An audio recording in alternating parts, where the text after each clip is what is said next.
Hi guys, మీరు 25,000 శాలరీయే వస్తుంది అనుకుందాం. మీరు కూడా కోటీశ్వరులు అవ్వచ్చు. ఎట్లా అంటారా? మనకి బియ్యం 1,500, మిగతా సరుకులు 3,000 వేసుకుందాం. కరెంటు బిల్లు 800 వేసుకుందాం మినిమంలో.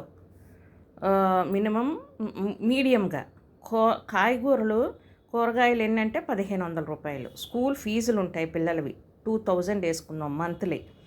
గ్యాస్ 800 వేసుకుందాం. మెడికల్ ఖర్చులో ఒక 1,200 వేసుకుందాం. ట్రావెలింగ్ ఒక 1,000, పెట్రోలు ఎక్సెట్రా. తర్వాత వినోదం ఎక్కడికైనా వెళ్తారనుకోండి 1,500 వేసుకుందాం. మిగిలిన ఖర్చులు ఒక 2,000. ఇంటెద్ద ఒక 5,000లో చూసుకుందాం. ఎందుకంటే మనకు వచ్చిన బట్టే మన ఇల్లు చూసుకోవాలి. లేదా సొంత ఇల్లు మన వాళ్ళది ఎవరిదైనా పెద్దవాళ్ళది ఉంటే, పేరెంట్స్ తాతదో ఉంటే ఇంకా వెరీ గుడ్. ఫ్రూట్స్ ఒక 300 వేసుకుందాం. సో ఇప్పుడు మనకి పెట్టుబడికి ఇంత డబ్బులు మిగులుతున్నాయి. సరేనండి, మీ మధ్యలో మా పాపకి ఏదో వచ్చింది, మా బాబుకి న్యూమోనియా వచ్చింది, లేకపోతే మనకు వచ్చింది, ఎట్లాగండి అంటే ఈ 2,000 మిగతా ఖర్చులు వేసుకున్నాం కదా, అందులోని ఒక 1,000 నుంచి 1,200 మీరు మెడిక్లెయిమ్ పాలసీ తీసుకున్నారనుకోండి. అంటే ఇప్పుడు మా ఏజ్లో అబవ్ 50, మా ఏజ్లో మేము 40,000 అవుతుంది మ్యాక్స్ బియోపా తీసుకున్నాం. అది నిజం. అన్ఎక్స్పెక్టెడ్గా మనకి చాలా అవసరం ఉంటుంది.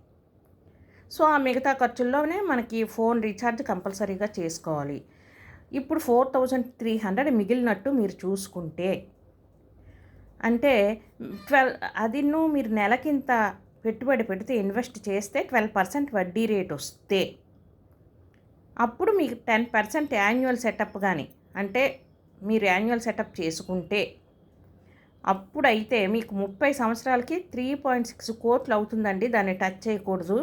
అయితే 12% వడ్డీ ఎలాగండి? ఇప్పుడు చూస్తే మనకి బ్యాంకుల్లో అయితే అదేం ప్రసక్తి లేదు, చాలా ఇందులో హాఫ్ వస్తుంది.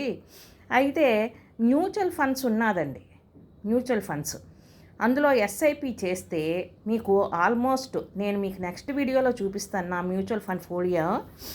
నేను జస్ట్ ఒక 3 ఇయర్స్ 4 ఇయర్స్ ముందు నుంచి పెడుతున్నాను. నాకు ఇప్పుడు ఇంత డౌన్లో, స్టాక్ మార్కెట్ ఇంత డౌన్లో నాకు అది 23% వర్కౌట్ అవుతుంది. మీకు నేను చూపిస్తాను. సో నా పోర్ట్ఫోలియో మీకు చూపిస్తాను. సో ఇట్లా కూడా మీరు ధనవంతులు, కోటీశ్వరులు అవ్వచ్చు. Thank you.